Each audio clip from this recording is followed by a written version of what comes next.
Diungkapkan oleh Kepala Badan Kepegawaian dan Pengembangan Sumber Daya Manusia Oku Timur, setidaknya ada sekitar 4.500 tenaga honorer di Kabupaten Oku Timur, baik itu sebagai guru maupun instansi di pemerintahan. Banyaknya jumlah honorer di Oku Timur karena Oku Timur merupakan daerah pemekaran. Namun, sejak dibukanya tenaga pegawai pemerintah dengan perjanjian kerja atau P3K, membuat jumlah honorer di Oku Timur berkurang, terutama untuk guru. Terkait aturan penghapusan honorer tahun 2023 mendatang, Kepala BKPSDM Oku Timur mengungkapkan akan melakukan rapat pembahasan terlebih dahulu dan menunggu petunjuk teknis dari pusat terkait hal tersebut, dan selanjutnya akan dibahas dengan Bupati. Jumlah honorer di Kabupaten Oku Timur ini sekitar 4.500 yang tersebar di seluruh OPD dan instansi yang ada di rumah sakit.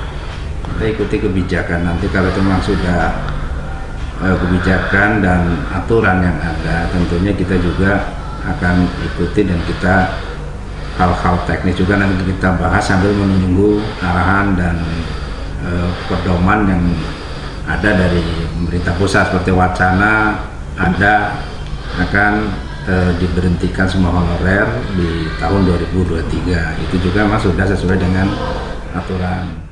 Sutikman berjanji jika Pemkab Oku Timur akan mencarikan solusi bagi honorer yang berada di Oku Timur dengan membahas dan rapat secara teknis.